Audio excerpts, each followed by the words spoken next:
Alors, j'ai une petite vingtaine de minutes pour faire une petite présentation, donc assez elliptique évidemment, du mouvement skinhead, et peut-être pour remettre aussi un petit peu les choses à leur place, en sens où quand on parle de skinhead, on a toujours à l'esprit jeunes, d'extrême droite et crâne rasé. C'est un petit peu l'image qu'on a. Et évidemment, la réalité est tout autre. Alors, moi, autant je pense m'y connaître un petit peu au cinéma, les skinheads, au départ, c'est quand même pas le domaine que je maîtrise le mieux. Donc, je me suis en fait appuyé sur le travail d'un sociologue qui s'appelle Gildas Leskop, et qui est un spécialiste du mouvement skinhead. Et d'ailleurs, cet été, il y avait à Nantes une exposition de photos, une photographe donc, qui avait suivi les skinheads, et Lescope avait fait tout le travail d'accompagnement au niveau du texte de cette exposition.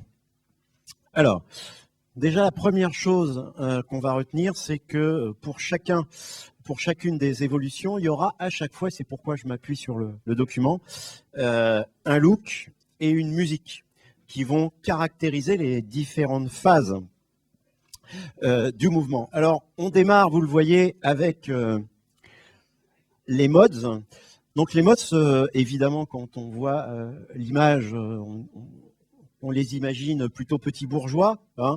Ce sont des amateurs de jazz, essentiellement. Et ils ont un ennemi juré dans les années 60, c'est les rockers. Et vous avez en face les Rude Boys, qui, eux, sont plutôt des Jamaïcains installés en Angleterre et qui vont avoir un look, comme vous pouvez le constater, assez précis, avec les bretelles portées, le petit chapeau, les pantalons avec les revers, le jean avec les revers. Et en fait, la première génération de skinheads, qu'on appelle d'abord les hard mods, eh bien, va être créée tout simplement parce que, à l'origine, les skinheads, c'est la branche prolétarienne des mods. C'est-à-dire que la première génération de skinheads, et ce qu'il faut bien comprendre, c'est qu'au départ, les skinheads sont issus de la classe ouvrière. Et ils vont clairement le revendiquer. D'une certaine manière, ils vont se positionner en garant des valeurs prolétariennes en Angleterre. Leur musique, eh bien, leur musique, qui va les accompagner, cette première génération, c'est la musique, évidemment, des Rude Boys. C'est-à-dire qu'ils vont essentiellement être identifiés à du reggae, du ska, et vous verrez ça tout à l'heure dans le film de Shane Meadows. Si vous regardez leur look, donc ils ont un look que l'on connaît généralement. Alors, ils n'ont pas du tout le crâne rasé, comme vous pouvez le voir. Ils ont des pantalons au feu de plancher, les chaussures, évidemment les Doc Martens, et vous pouvez constater la chemise, qui est généralement une chemise impeccable. Alors, pourquoi est-ce qu'au départ, ils se rapprochent des mods? Parce qu'ils aiment la bagarre. Et évidemment, ce sont avant tout des bagarreurs et des amateurs de foot. Car le foot est omniprésent, évidemment, dans tout ce qui va évoluer au niveau des skinheads. Donc, résultat, cette première génération de skinheads, elle va d'abord profiter des bagarres avec les rockers. Ça va, en fait, au départ, ils vont approcher les mods uniquement pour cogner sur des rockers ennemis jurés des mods.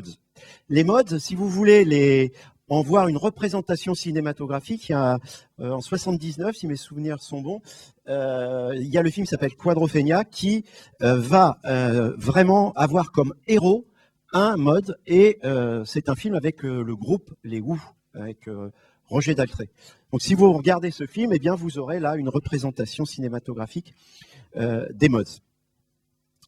Alors bien sûr, ils vont se bagarrer avec les rockers, mais ils vont aussi, ces skinheads première génération, avoir des contacts assez violents avec toutes les communautés qui, pour eux, s'attaquent aux valeurs prolétariennes, aux valeurs de la classe ouvrière.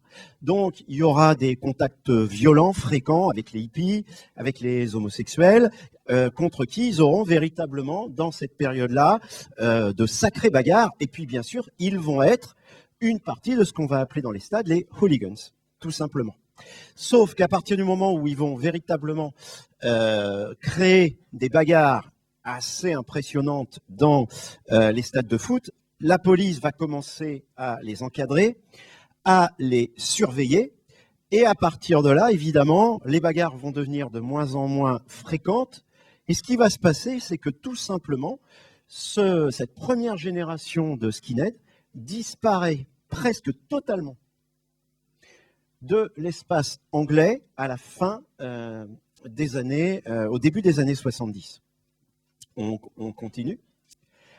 Alors, qu'est-ce qui fait qu'il va y avoir, à partir de là, une seconde génération de skinheads? On va monter le document.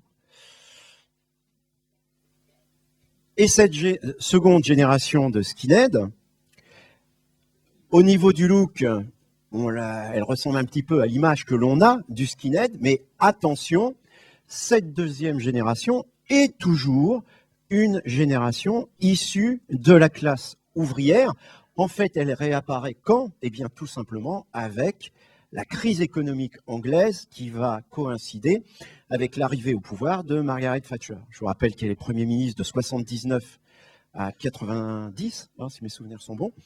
Et que, bien sûr, il est impossible de ne pas penser à Margaret Thatcher en voyant This is England, puisque c'est évidemment, aussi bien pour le cinéma social américain que pour Shane Meadows, c'est évidemment l'élément que l'on va attaquer, c'est-à-dire la politique ultra-libérale qu'elle va mettre en place en Angleterre, la crise économique qui va toucher la classe ouvrière, et donc, résultat, eh bien, c'est le chômage de masse, mais qui va également toucher les communautés, notamment dans le quartier de Brixton à Londres, eh bien, tout ça va faire ressurgir les skinheads, mais cette fois-ci, une autre génération, et vous voyez, habillés de manière totalement différente. D'abord, on va passer de la bretelle qui est sur les épaules à la bretelle qui descend le long du pantalon. On va afficher clairement des tatouages.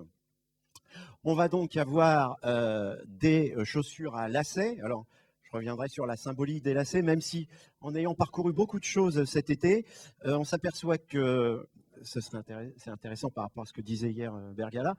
Alors, sur le principe, normalement, lacet blanc, c'est le white power, donc ce serait plutôt une branche néo-nazie. Lacet rouge, c'est plutôt identifié gauche communiste, donc bien entendu. Et puis, lacet noir, apolitique. Encore que, évidemment, il y a des modifications et tout ça est une base, mais c'est pas parce qu'on voit des lacets blancs, rouges ou noirs que forcément la personne qui porte ces chaussures est identifiée à l'un des groupes que je viens de citer. On a bien sûr les pantalons feu de plancher, ça c'est clair. Et puis cette fois-ci, les cheveux sont beaucoup plus courts, bien entendu. Mais cette génération est toujours donc une génération issue de la classe ouvrière, non xénophobe, bien entendu, c'est là-dessus qu'on va insister. Et en revanche, elle va être identifiée par une autre musique, c'est-à-dire qu'on va cette fois-ci abandonner le ska et le reggae. Alors pourquoi est-ce que ça va être abandonné? Eh bien tout simplement parce que les Jamaïcains vont, d'une certaine manière, subir eux aussi la crise, vont être victimes, évidemment, d'un certain racisme, et résultat, ils vont être ethnocentrés. Et à partir du moment où ils vont l'être, et d'ailleurs, les Rude Boys vont devenir les Rastas.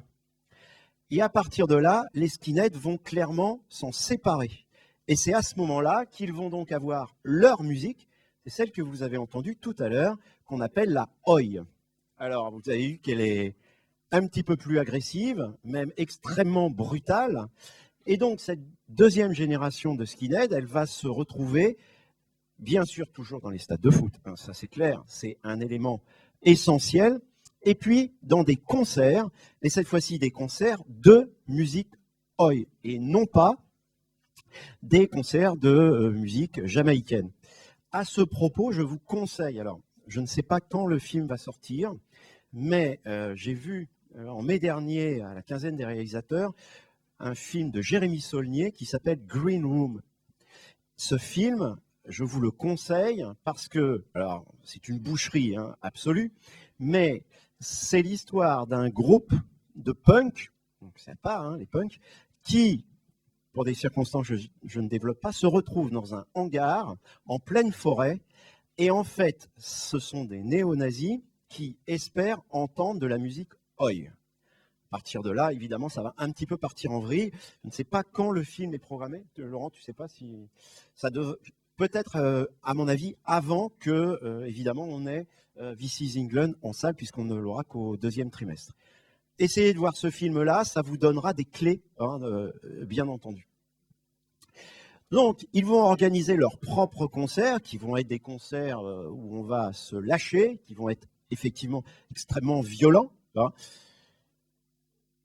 Seulement, on en est toujours à la question, alors pourquoi est-ce qu'on a l'image de skinhead néo-nazi?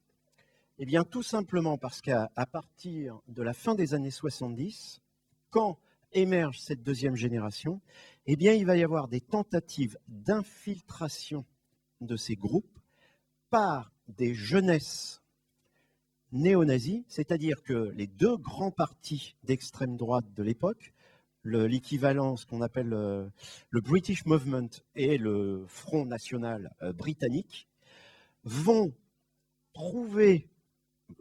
imaginer que chez ces skinheads de la deuxième génération, il y a évidemment peut-être le moyen de créer des sections, entre guillemets, genre sections d'assaut, hein, pour permettre évidemment de créer le désordre en Angleterre. Et donc, ils vont essayer de tenir un discours, de les infiltrer. Et comme en plus, cette jeunesse délaissée est dans une situation de crise absolue, le discours va bien sûr produire son effet sur un petit nombre, et je dis bien un petit nombre, c'est-à-dire que ce n'est pas la majorité de ces skinheads de deuxième génération qui vont bien sûr se laisser séduire par ce discours nationaliste.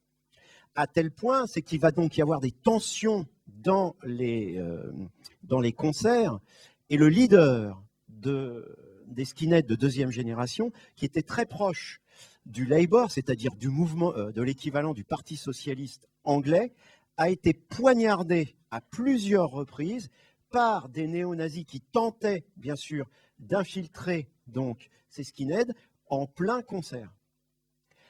Ensuite, étape très importante, c'est qu'un groupe qui va s'appeler les Screwdrivers, ce groupe aura comme leader Ian Stuart Donaldson, eh bien, ce groupe va devenir le groupe emblématique de ce que l'on va appeler les nazi-skins. Et ces nazi-skins, en fait, les mouvements nationalistes vont un petit peu les laisser de côté à partir du moment où ils vont vouloir obtenir une certaine respectabilité. Si vous imaginez qu'il y a des liens et qu'on peut trouver des équivalents en France, à vous de voir. Hein. Mais toujours est-il que pour gagner en respectabilité, eh bien, ils vont clairement abandonner ces skinheads qui deviennent évidemment beaucoup trop voyants et qui ont une image, évidemment, qui est une image de brute absolue xénophobe. Alors cette image, et c'est là, évidemment, ce qui est important, pourquoi cette image? Eh bien, tout simplement parce que c'est la presse qui va, bien sûr, la véhiculer. C'est-à-dire que les tabloïds anglais ne vont absolument pas accorder d'espace aux skins de la deuxième génération, issus de la classe ouvrière et qui écoutent de la musique oi. Ça ne les intéresse absolument pas. Ce qu'ils veulent, c'est une figure du mal. Et la figure du mal, elle va forcément être incarné par le Nazi Skins. Et on aura à partir de là deux façons de les identifier. Il y aura ce qu'on appelle les Sharp. Donc les Sharp, en gros, ça veut dire les skinheads sans préjugés.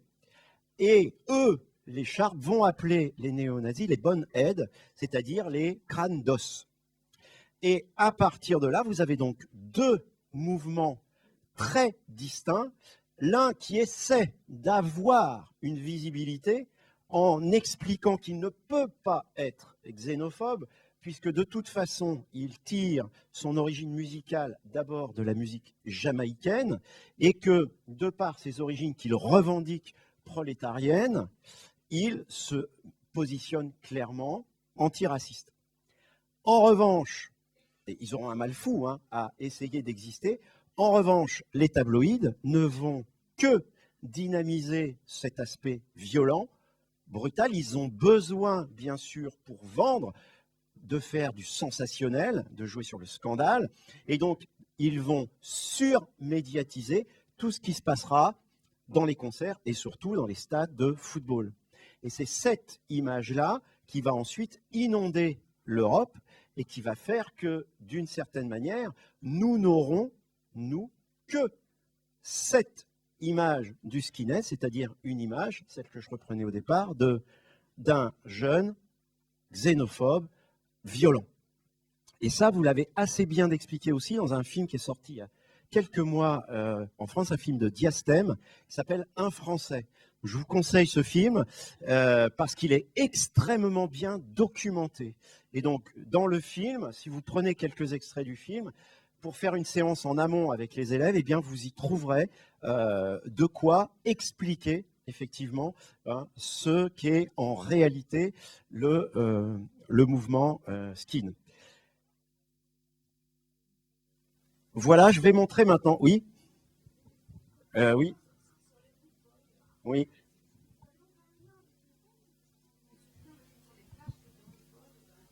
Alors, les punks, c'est plus tard.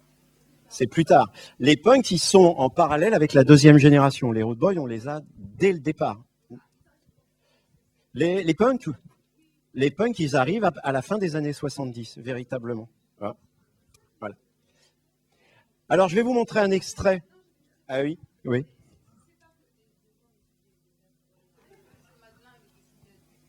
Là, je parle de l'Angleterre, je ne parle pas de la France. Je ne parle pas de la France, parce que c'est un cas particulier. Après, il y a des cas particuliers. Il y a une chose, par exemple, si vous voulez, assez hallucinante, c'est que cet été, dans le Courrier international, il y avait 4 pages sur un article en Malaisie qui, justement, montrait comment, à l'heure actuelle, en Malaisie, il y a une génération de skins qui se positionne contre la dictature. Et donc, évidemment, contre justement une xénophobie vis-à-vis des populations musulmanes. Et c'était 4 pages au mois de juin dans le Courrier international. Alors, on va voir un extrait d'un film qui est vraiment essentiel, 1 minute 30. C'est un seul plan, mais c'est également le film que vous devez voir, et j'ai parlé tout à l'heure de son metteur en scène, c'est Alan Clark. Alan Clark, même s'il a fait essentiellement des films télé, c'est très clairement un cinéaste. Et Alan Clark, en 1985, et This is England se passe en 1983. En 1985, il va faire un film sur un jeune skin qui intègre la branche néo-nazie. Et il va évidemment, et ce jeune va donc être arrêté et ensuite placé en foyer. C'est un film absolument hallucinant que vous devez voir et vous allez reconnaître, je ne vous dis pas qui c'est, vous allez reconnaître son acteur principal, c'est sa première apparition au cinéma.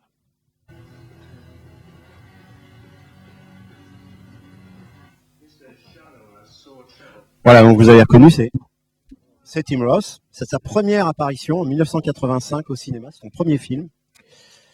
Et donc il incarne donc un jeune ultra violent. Et là aussi, on est dans le déterminisme social et le film va le confronter à toute la chaîne de ceux qui vont vouloir le remettre dans le droit chemin. Vous allez avoir le conseiller social, etc. Et d'une certaine manière, ce qui est intéressant, c'est que le film va poser la question, hein, comment ce jeune, qui a 16 ans dans le film, hein, est arrivé a été séduit par le discours. On voit très bien, hein, la croix gammée qui est sur son front. Qu'est-ce qui s'est passé dans la société anglaise dans ce début des années 80 pour, évidemment, qu'on en arrive là. Et c'est un film télé. Hein, c'est un film télé. Il sera projeté. Celui-ci, c'est Channel 4. Hein. Et je vous conseille de toute façon de voir les films précédents de Clarke, parce qu'ils sont très intéressants sur le sujet que l'on traite. Alors, vous pouvez les voir. Il y a l'intégrale qui existe en DVD, et vous avez même, hein, si vous connaissez le film de Gus Van Sant, Elephant, vous avez également Elephant dedans. Et là, vous allez comprendre pourquoi je disais ce matin que Gus Van Sant doit sa palme d'or à Alan Clarke. Voilà, alors, je ne vais pas en dire beaucoup plus, parce que l'objectif, c'était de faire une présentation rapide. Hein, je ne peux pas développer de ce mouvement, parce qu'il me semble, et je crois que ce sera absolument nécessaire à faire quand vous allez avoir les projections du film, il est absolument nécessaire de présenter ce mouvement aux élèves, de casser un petit peu, d'une certaine manière, l'image stéréotypée qu'on a des skinheads. Et c'est, à mon avis, très éclairant, parce que ce que va faire Shane Meadows, c'est qu'il va réhabiliter le mouvement dans son film. Il y a clairement une tentative de réhabilitation, et il y a clairement une charge contre, évidemment, ces mouvements nationalistes qui tentent de récupérer ces jeunes qui sont évidemment à la dérive. Voilà. C'est bon ? On va prendre 2 remarques peut-être, parce qu'il y a des mains qui se lèvent. Oui, rapide. Oui. Sinon, t'es super dans les temps, bravo. Hyper synchro. Il y avait 2 mains qui se levaient, non ? Moi, je me posais juste la question par rapport à cette pratique du skinhead. Quelle est en fait la symbolique véhiculée à travers le fait de se raser le crâne? Parce que si on pense à l'histoire, finalement, la pratique du crâne rasé, elle a eu une connotation un peu punitive, que ce soit pour les condamnés que l'on tondait ou que les femmes après la Seconde Guerre mondiale. Ça leur est venu comment? Et puis ça, je peux pas. Je sais pas. Je peux. Si quelqu'un le sait, moi je. Oui, il y a ça, mais c'est seulement ça. Oui. L'incapacité à se faire arracher les cheveux. Mais vous avez vu dans la première génération, et même s'ils sont bagarreurs, ils ne sont pas du tout rasés. Et de toute façon, le crâne rasé à blanc, c'est véritablement la fraction nazi-skin. Oui, excusez-moi, vous avez dit qu'ils n'étaient pas xénophobes, mais vous avez dit qu'ils étaient homophobes, ces mouvements. Et en même temps, donc visiblement relativement macho, on n'a pas vu pour l'instant de femmes, et la violence est quand même dominante. Alors, on va en reparler, mais tout ça, je ne le dis pas parce qu'il y a le film qui suit. Ouais. Et nous allons regarder tout à l'heure justement les 2 clips qui seront dans le film, où justement, on aura l'occasion de voir justement s'il y a du machisme ou pas. Pour ce qui est de l'homophobie, elle est très claire dès la première génération, absolument. Hein. Je n'ai pas dit qu'ils étaient merveilleux. Hein. Ils ont des idéaux, ils défendent, ils se positionnent comme garants de certaines valeurs de la classe ouvrière anglaise. Ensuite, c'est contestable, hein, mais c'était leur positionnement. Et à partir de là, comme ils adorent la bagarre, et bien évidemment, ils vont chercher le conflit avec un certain nombre de groupes communautaires qui pour eux, évidemment, remettent en cause dans la société anglaise les valeurs qu'ils veulent défendre.